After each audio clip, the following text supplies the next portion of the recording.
The creation of all persons in the image of God has to be our sole conviction as we consider the babies and the families at the border today. This is not a debate about facts, rights, laws, and rules, although we need those for justice. This is a matter of what it means to be a righteous nation, one that recognizes immigrants as human, people made in the image of God like you and I. Throughout Scripture, you find God constantly protecting, providing for, and tending to God's people, a nation of immigrants, fleeing danger and captivity, trusting the promises of God to find new lands where they can live their life to the fullest potential. Moses fleeing to Midian, the Israelites fleeing Egypt, David fleeing Moab. The entire book of Ruth can be imagined as a narrative of an immigrant experience. And then there is Jesus, birthed into an immigrant family, a family escaping to Egypt to save the life of their newborn son. How did we become a nation of Herods, willing to sacrifice the emotional, physical, and psychological peace of mind of children, willing to sacrifice the lives of children in order to protect our own economic interests?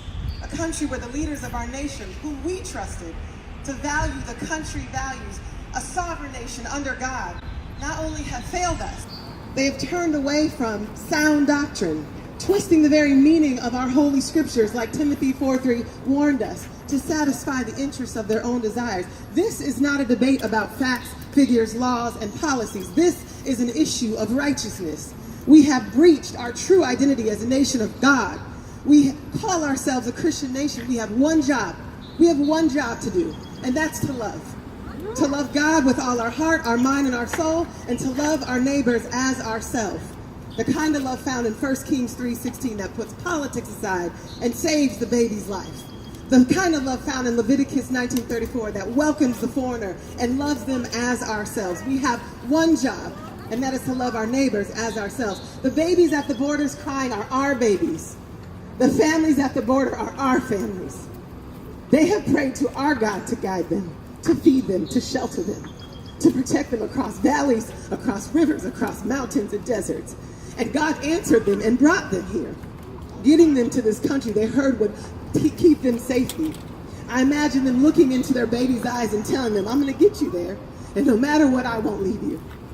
And we took them away from them. Those screams are our babies, and God will answer their prayers through our lives. We are the Esthers, and those who have privilege and power to negotiate the facts of their lives, the faith of their lives. This is an issue of righteousness, and we are the hands of God to be used to bring justice rolling down like flowing waters and righteousness like an ever-flowing stream.